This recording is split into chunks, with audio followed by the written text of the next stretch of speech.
PTI के लिए आईनी तौर पे बेहतर इकदाम ये होता कि वो रूल 94 जो इलेक्शंस एक्ट के रूल्स का है उसको चैलेंज करता, क्योंकि ये रूल कहता है कि जिस पॉलिटिकल पार्टी के पास सिंबल नहीं है उन्हें रिजर्व सीट्स नहीं मिल सकती। मेरी नज़र में ये एक बहुत स्ट्रॉन्ग आईनी केस बनाया जा सकता है कि ये रूल जो है ये इलेक्शंस एक्ट के और आइन के खिलाफ है। लेकिन ये एक मेरा ख्याल है अहम बात है और इसको एक्नॉलेज करना चाहिए कि पीटीआई ने ये स्ट्रैटेजी नहीं अपनाई। उन्होंने इंस्टेड एक जुगाड़ जिसे आप कहते हैं उसका सहारा लिया और उन्होंने कहा हम एक ऐसी सियासी जमात को ज्वाइन करेंगे जिनके पास सिंबल है ताकि हमें रिजर्व सीट्स मिल सकें। जियो पे मेरा ख्याल है उस वक्त जब ये डिस्कस हो रहा था कि वो किस सियासी जमात को ज्वाइन करेंगे तो रऊफ हसन साहब ने कहा था, उनको पता था, उनको ये बात मालूम थी कि जिन सियासी जमातों ने रिजर्व लिस्ट नहीं जमा करवाई हुई उनको ज्वाइन करना कॉम्प्लिकेशंस क्रिएट कर सकता है, इसलिए उन्होंने कई बार जियो पे आके एक्नॉलेज भी किया।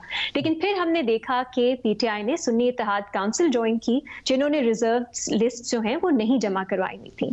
मेरा ख्याल है पीटीआई ने रिलाई किया बाप पार्टी का जो प्रेसिडेंट है उस पर, उन्होंने सोचा उस प्रेसिडेंट को इस्तेमाल करके वो अगर इलेक्शन कमीशन के सामने नहीं तो एटलीस्ट पब्लिकली एक नैरेटिव बना सकेंगे कि उनको रिजर्व सीट्स मिलनी चाहिए और अगर नहीं मिली तो वो बात कर सकेंगे कि वो फिर से विक्टिमाइज हुए हैं। तो ये मेरा ख्याल है पीटीआई की एक स्ट्रैटेजी थी जो फिलहाल ऐसा लगता है कि एटलीस्ट लीगली फेल हुई लेकिन नैरेटिव बनाने में कामयाब हुई। दूसरी तरफ अगर इलेक्शन कमीशन की बात करें, मेरी नज़र में दो ब्लंडर्स किए हैं इलेक्शन कमीशन ने अपने फैसले में। पहला ये कि बाप पार्टी का प्रेसिडेंट एक है, वो एग्जिस्ट करता है, उसकी नोटिफिकेशंस आप देख लें 2019 की इलेक्शन कमीशन की वेबसाइट पे आपको मिल जाएंगी कि एक ऐसी पार्टी जिसने लिस्ट नहीं जमा करवाई थी उनको नई लिस्ट जमा करवाने की दी गई, एक अपॉर्चुनिटी दी गई क्योंकि इंडिपेंडेंस ने उन्हें ज्वाइन कर लिया था। तो लेकिन इस फैसले में इलेक्शन कमीशन ने लिखा है कि हमें कोई एविडेंस नहीं दिया गया कि ऐसा कोई मामला हुआ था। मेरी नजर में ये एक कॉप आउट है क्योंकि शायद उनके पास जवाब नहीं था कि उन्होंने माजी में ये क्यों किया। लेकिन अगर वो डिस्टिंग्विश भी करना चाहते थे तो वो कर सकते थे, अगर वो ये कहना चाहते थे कि माजी में गलती हो गई, एटलीस्ट मेरा ख्याल है फैसले में इसको एक्नॉलेज करना बनता था। दूसरी और मेरा ख्याल है इसकी कोई पॉलिटिकल कॉन्सिक्वेंसेस और भी हो सकते हैं। इलेक्शन कमीशन ने कहा कि पॉलिटिकल पार्टी ही नहीं है सुन्नी इत्तेहाद काउंसिल। उन्होंने एक अजीब सी तशरीह की है पॉलिटिकल पार्टी की कि वो वही पार्टी है जो इलेक्शन में हिस्सा लेती है। अब अगर ऐसा है मुबशर तो पीटीआई के इंडिपेंडेंस ने जब सुन्नी इत्तेहाद काउंसिल ज्वाइन की तो ईसीपी ने उन्हें क्यों अलाउ किया? अगर आप देखें जो ईसीपी के ही नोटिफिकेशंस आए हैं रिजर्व सीट्स के ऊपर, उन्होंने एक्नॉलेज किया है कि सुन्नी इत्तेहाद काउंसिल ने कोई सीट नहीं जीती लेकिन पीटीआई के इंडिपेंडेंस ने उन्हें ज्वाइन किया, इसलिए उनकी इतनी नशिस्तें हैं असेंबलीज में। तो अगर वो पॉलिटिकल पार्टी ही नहीं है तो पीटीआई इंडिपेंडेंस उसे कैसे ज्वाइन कर सकते थे?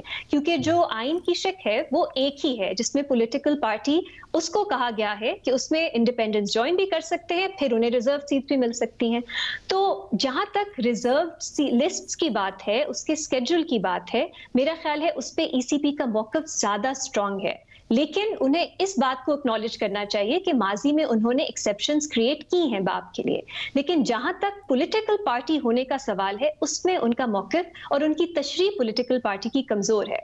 ये मैंने इसलिए कहा अहम बात है, इसलिए क्योंकि क्या अब कल के फैसले के बाद पीटीआई बैक्ड इंडिपेंडेंस सुन्नी तहरीक का हिस्सा है या नहीं है? क्योंकि अगर सुन्नी इत्तेहाद काउंसिल, क्योंकि अगर वो पॉलिटिकल पार्टी ही नहीं है तो पीटीआई इंडिपेंडेंस की हैसियत इंडिपेंडेंस की ही होगी नेशनल असेंबली में और बाकी प्रोविंशियल असेंबलीज में। इसकी मेरा ख्याल है हमें मजीद तशरीह की जरूरत है क्योंकि कल के फैसले ने ये कॉन्ट्रडिक्शन क्रिएट करती है। अब फाइनली क्या होगा? मुझे हैरत होती है कि ये कहा जाता है कि इलेक्शंस एक्ट जो है वो आइन से कॉन्ट्रडिक्ट कर रहा है। जैसे उमर ने भी अभी बात की, अगर आपको आइन एक हक देता है वहां तक पहुंचने के लिए प्रोसीजर फॉलो करना जरूरी है।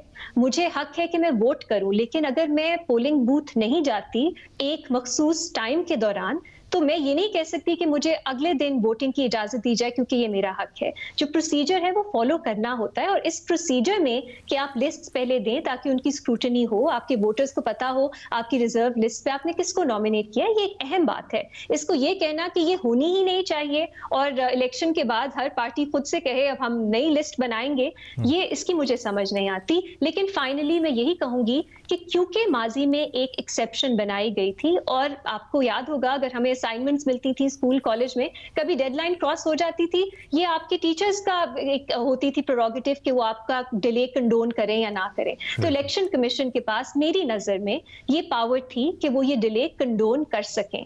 माजी में उन्होंने किया, इस वक्त उन्होंने नहीं किया। तो ये सवाल है मेरे लिए कि उन्होंने माजी की अपनी जो कंडोन किया था उसको एक्नॉलेज ही नहीं किया। सो इसलिए ये फैसला कंट्रोवर्शियल बनता है। लेकिन अगर आप प्योरली टेक्निकल लीगल ग्राउंड्स पे देखें तो ये जो रिजर्व लिस्ट की डेडलाइन वाला मामला था, इसमें समझ आती है कि ये डेडलाइन इलेक्शन कमीशन क्यों देता है, और मेरी नजर में इलेक्शंस एक्ट और आइन की कोई कॉन्ट्रडिक्शन नहीं है।